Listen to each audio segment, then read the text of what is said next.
수요일 아침 중요 키워드를 보겠습니다. 첫 번째는 2,000조 향해 가는 가계부채, 국민은 영끌, 정부는 영혼 없는 관리, 돈줄만으로 시장 통제 급급, 전문가, 뒤늦은 정책 대출 규제, 증가폭만 줄이는 미봉책이다 라는 내용이 있는데 네. 머리가 아프네요.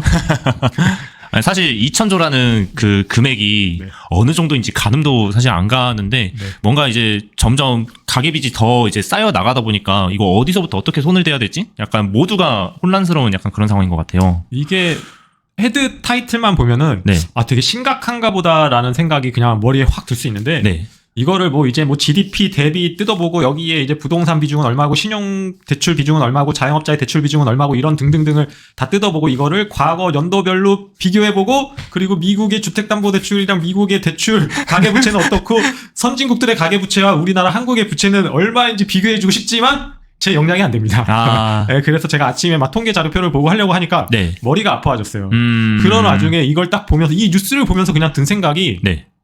아 정부에서 지금 부채를 잡고 싶은가 보다. 근데 이 부채를 잡고 싶은 게 핑계인 거죠. 핑계요. 네, 그냥 집값을 잡고 싶은 거예요. 아, 원래 본질적으로는 네. 본인들은 집값을 잡고 싶은데 이제 뭐 가계대출을 줄이고 약간 그런 그렇죠. 걸로 약간 예. 돌려서 약간 말하는 네. 느낌이거든요. 아파트에 대한 집값을 잡고 싶은데 이거를 다른 쪽으로 돌려서 이제 해결을 하려는 모습이죠. 이러니까 이거를 이제 해야 돼. 지금 가계부채가 심각해. 그래서 우리 하는 거야. 그리고 전세대출도 DSR 할 거야. 그리고 스트레스 DSR 3단계도 내년에 해야 돼. 네. 라는 논리를 가지려고 계속 이런 허무맹랑한 말들을 하는 것 같다. 결국에는 집값을 낮추는 대로 다 귀결이 되는 내용들입니다. 아, 그렇죠. 네. 예. 그거를 이제 집값을 잡으려는 그쪽으로 이제 방향을 튼 것 같아요. 이 5번 뉴스도 보고 딱 바로 그 생각이 들었어요. 아. 대출 규제로 빌라 오피스텔 눈 돌리는 수요자들. 빌라 오피스텔 사라. 아파트 사지 말고. 좀 더 싸니까. 예. 네. 그리고 얘네들은 규제가 덜하니까 이거는 이제 대출도 해줄 거야. 그리고 주택수에 간주 안 시켜줄게. 이러니까 이전 쪽으로 방향을 돌리는 것 같다라는 생각이 확 들었고요. 네. 이 뉴스의 키워드만 쳐봐도 과거에도 계속 이런 뉴스들이 있었습니다. 가계빚 2,000조. 8월, 10월. 그리고 14년도에도 2014년도네요. 네, 21년도에도 그리고 뭐 계속적으로 이런 뉴스는 늘 있어 왔던 거예요. 아, 네, 늘 있어 왔었기 때문에 굳이 이걸 가지고 왜 또 이제 와서 23년도에도 되게 큰일 날 것 같은 그런 그렇죠. 뉘앙스로 막 이제 네네. 공포심을 조성하고. 그렇죠. 미국도 뭐지? 미국은 이경원이래요. 우리의 10배야. 우와. 맞나요? 2,000조의 10배가 이경원 맞죠, 맞나요? 맞죠. 네. 아, 상상도 안 됩니다. 아, 역시 규모가 다릅니다. 네네. 그래서 이거를 이제 보게 되면 제가 그 말씀을 드린 게 지금 전세대출 뭐 DSR 뭐 지금 이렇게 계속적으로 내용이 나옵니다. 네. 그래서 제가 생각했던 거는 정부는 부동산 아파트를 잡고 싶은 거다. 네. 네. 영끌이다. 영끌이 아니에요. 왜 그러냐면 지금 우리나라 LTV가 지금 70%, 80% 정해져 있잖아요. 그리고 네. DSR까지 지금 적용을 해버리면 LTV가 소득이 아니면 다 안 나오거든요. 그래서 이거는 말이 안 된다. 그래서 제가 딱 심리적으로 보는 게 제 관점에서는 주관적으로 맞는 것 같고요. 네. 그리고 이게 영끌이라는 말이 표현이 되려면 예전에 서브프라임 모기지 사태가 일어났었잖아요. 그쵸. 예, 모기지 사태 때의 대출이 얼마나 나왔는지 아세요? 아니요.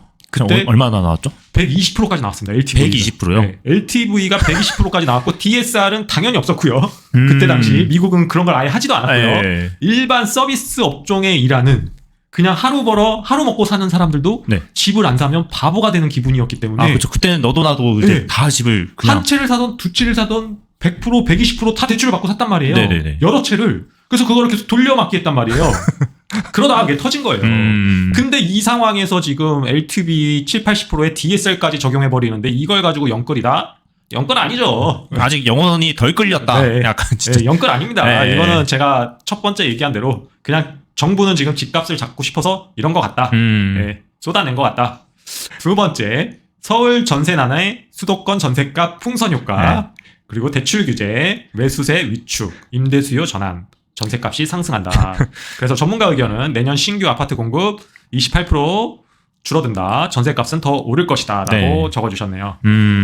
대출 규제하니까 집 사지 마. 기다려. 네. 그래서 수요자들은 이제 위축이 됐다라고 이제 표현을 한 것 같고요. 네. 그럼 집을 못 사니까 계속 임대를 살게 되는 거죠. 그쵸. 전세 살고 네. 월세 살고. 그래서 전세값은 올라간다. 네. 결국에 공급이 없어지고 계속적으로 임대 시장으로 사람들이 밀려 나가니까 전세값이 올라가고. 네. 그리고 전세 포비아가 일어나고 전세 사기가 일어나니까 다시 월세 가격이 상승하고 이 계속 역효과가 계속 왔다 갔다 하는 상황인 것 같습니다. 결국에는 뭐 그린벨트를 풀 게 아니라 지금 정비 사업이라든지 수도권 중요 지역 그리고 서울 안에 있는 지역의 공급을 늘릴 수 있는 방법을 생각해야 되는데 이거는 계속적으로 암덩어리 해결이 안 됐다. 뭔가 그 시기적절하게 조치가 지금 전혀 안 취해지고 있는 느낌인 거죠. 그렇죠. 예. 그린벨트도 상당히 부족합니다. 왜냐하면은 지금 서리풀 같은 경우도 11,000세대는 신혼부부한테 준다 그랬고 네. 9,000세대에서 일부 물량 빼면은 또 분양 세대가 얼마 안 될 거란 말이죠. 네. 왜 그러냐면 둔촌주공도 지금 12,000세대 입주하는데 별 흔들림이 없잖아요. 네, 그렇죠. 서울 집값에 지금 타격이 별로 없잖아요. 네. 예, 그래서 평균적으로 서울 안에 지금 공급해야 될 물량들이 연평균 한 3만 5천에서 5만 가구 사이예요. 그 정도를 공급해줘야 적정이고 5만 가구 정도가 공급해줘야 적정인데 한 10만 가구는 지어줘야 네. 좀 가격적인 그쵸. 영향이 이제 미치겠죠. 그쵸. 예, 더블링을 해줘야. 근데 그 정도는 영향이 없다. 네. 그리고 3분기 아파트 초기 분양률 50%대 뚝. 그래서 전년 대비 29% 하락, 수도권도 하락세, 70%는 턱걸이다. 아파트 분양 전반 지수 6개월 만에 하락했다. 야, 그러면은 수도권이 70%대라는 거는 지방은 이것보다 훨씬 더 심각하다는 얘기겠네요. 그렇죠. 지방은 지금 심각하죠. 지금 여기 보시면은 대구는 16%, 광주는 18.9%, 경남은 뭐 1.9%. 1.9%. 네, 경남은 일단은 안 보고요. 광역시만 보겠습니다. 네네네. 대구광역시, 광주광역시. 그래서 한 20%에서 그 정도 못 미치는데 네네. 이 정도는 분양시장에서는 좀 이제 어려운 걸로 지금 보여지고요. 네네. 근데 초기 분양률 54.5%면은 괜찮은 수준입니다. 네, 제가 이제 분양 쪽에서 업무를 많이 해봤기 때문에 네네. 분양 같은 경우는 초기 분양률의 50% 정도 치면 성공한 걸로 보여집니다. 왜냐하면 이제 공사비랑 사업비를 어느 정도 커버할 수 있기 때문에 이 정도면 괜찮고요. 네. 그리고 이 정도 이후부터는 이제 초기 선착순하고 네. 그 다음에 이제 미분양 물량을 판매 촉진해서 밀어내기 때문에 네네. 분양하는 시간이 보통 요 정도 되면 6개월 안에 거의 완판이 된다라고 보여집니다. 네. 그러면은 심각한 이 뉴스처럼 심각한 게 아니에요, 이게. 심각한 게 아니고요. 네. 분양률 70%면요. 그 분양 사업장 성공한 겁니다.